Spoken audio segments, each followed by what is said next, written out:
മുഖ്യമന്ത്രിയുടെ മകൾ വീണ പ്രതിയായ മാസപ്പടി കേസിനെ പൊതുജനമധ്യത്തിൽ ചർച്ചയാക്കിയത് മലയാളത്തിലെ മാധ്യമങ്ങളാണ്. കേസ് അന്വേഷിച്ച കേന്ദ്ര ഏജൻസികളോ രാഷ്ട്രീയ എതിരാളികളായ BJP പോലും കാണിക്കാത്ത വീറോടെ എല്ലാം പുറത്തെടുക്കാൻ ഉത്സാഹിച്ചത് മലയാള മനോരമ പത്രവും ഏഷ്യാനെറ്റും അടക്കമുള്ള സ്ഥാപനങ്ങളാണ്. പലതും മൂടിവെക്കാൻ കേന്ദ്ര സർക്കാരും BJPയും CPMനായി ഒത്തുകളിക്കുന്നു എന്നും പലപ്പോഴും മാധ്യമങ്ങൾ ആക്ഷേപവും ഉയർത്തിയിരുന്നു.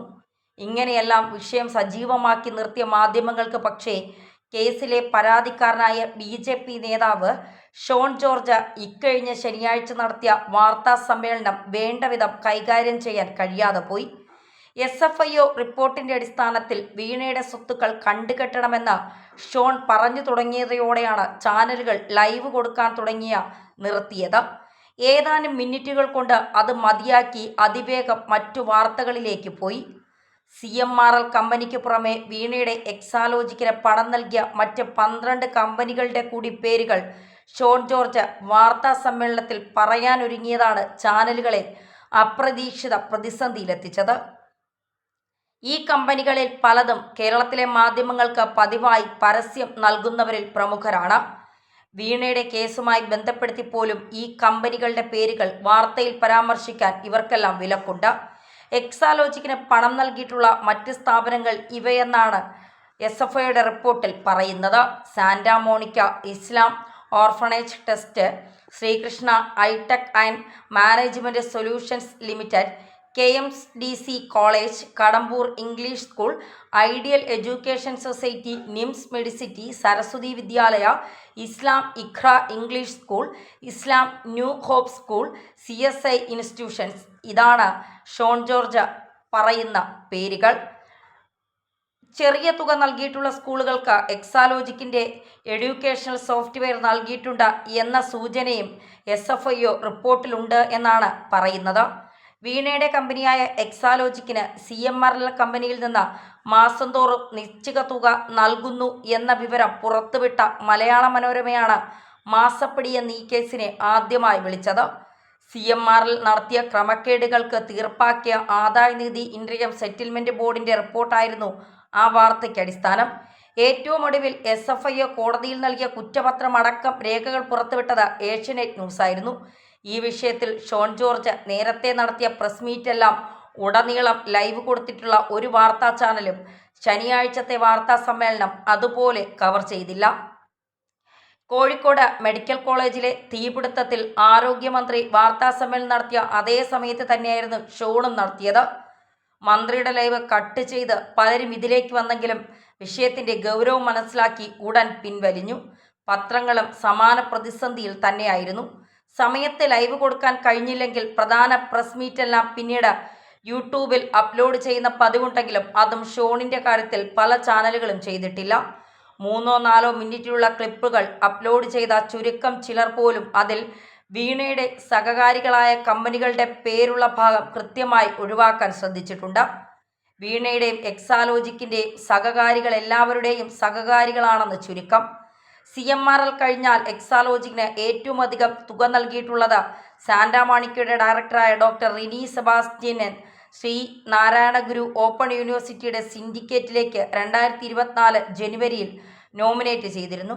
വിദ്യാർത്ഥികളെ വിദേശ പഠനത്തിനായി റിക്രൂട്ട് ചെയ്ത സ്ഥാപനത്തിന്റെ പ്രതിനിധിക്ക് ഉന്നത വിദ്യാഭ്യാസ മേഖലയിൽ പദവി അനുവദിക്കുന്നതിനെതിരെ പരാതിയുണ്ടായി എങ്കിലും അന്നും മുൻനിര മാധ്യമങ്ങളൊന്നും അത് അറിഞ്ഞില്ല എന്നുള്ളതാണ് യാഥാർത്ഥ്യം.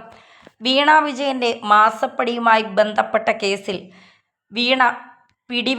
വീണയ്ക്ക് പിടിവീഴും എന്നുള്ള കാര്യത്തിൽ സംശയം വേണ്ട. കാരണം വീണ വിജയന്റെ എക്സാലോജിക് കമ്പനി വഴി നടത്തിയ സാമ്പത്തിക ക്രമക്കേടുകളും ഇടപാടുകളുമെല്ലാം SFIO കൃത്യമായി കുറ്റപത്രത്തിൽ പറഞ്ഞിട്ടുണ്ട്. ഷോൺ ജോർജ് കൃത്യമായി അക്കാര്യങ്ങളിൽ നിലപാടുകൾ സ്വീകരിക്കുകയും ചെയ്തിട്ടുണ്ട്.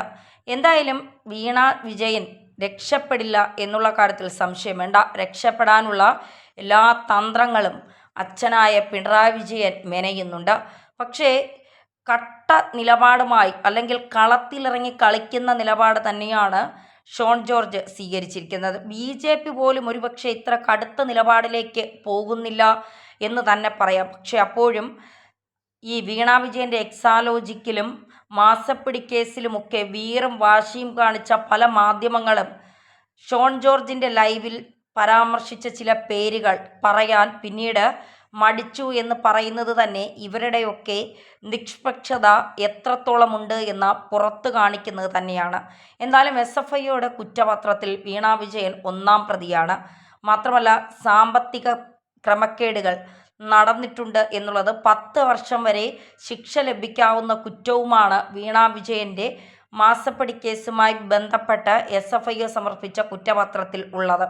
എന്നിട്ടും ആ കുറ്റപത്രം താൽക്കാലികമായി കോടതി 2 മാസത്തേക്ക് താൽക്കാലികമായി തടഞ്ഞുകൊണ്ടുള്ള ഉത്തരവ് വന്നത് വീണയ്ക്ക് ആശ്വാസമാണെങ്കിലും ഷോൺ ജോർജ് നിലപാടുകൾ സ്വീകരിച്ച് രംഗത്ത് തന്നെ നിൽക്കുകയാണ്. CMRL മാത്രമല്ല മറ്റ് പല കമ്പനികളുമായി വീണ വിജയൻ ഇടപാടുകൾ നടത്തിയിട്ടുണ്ടെന്നും ആ ഇടപാടുകളുമായി ബന്ധപ്പെട്ടുള്ള വിശദ വിവരങ്ങൾ ഷോൺ ജോർജിൻ്റെ കയ്യിലുണ്ട് എന്നുമാണ് പറയുന്നത്. ഇക്കാര്യത്തിൽ എന്താണ് വീണ മുഹമ്മദ് റിയാസിൻ്റെ ഭർത്താവും പൊതുമരാമത്ത് വകുപ്പ് മന്ത്രിയുമായ മുഹമ്മദ് റിയാസിന് പറയാനുള്ളത്? വീണ വിജയൻ്റെ എല്ലാ കാര്യങ്ങളിലും കൃത്യമായ സ്വാധീനം ചെലുത്താൻ റിയാസിന് കഴിയും. കാരണം റിയാസ് എല്ലാവരുടെ കാര്യത്തിലും ഇടപെടുകയും പണി വാങ്ങി വയ്ക്കുകയും സ്വന്തമായി പണി വാങ്ങുക മാത്രമല്ല അമ്മായി അച്ഛനും കൂടി പണി വാങ്ങി കൊടുക്കാൻ നിൽക്കുകയും കിണഞ്ഞു പരിശ്രമിക്കുകയും ചെയ്യുന്ന ആളാണ് മുഹമ്മദ് റിയാസ്. എങ്ങനെയെങ്കിലും മോദി സർക്കാരിൻ്റെ കയ്യും കാലും പിടിച്ച് മകളെ രക്ഷപ്പെടുത്താനായി അച്ഛൻ ഇങ്ങനെ പരക്കം പായുന്നു.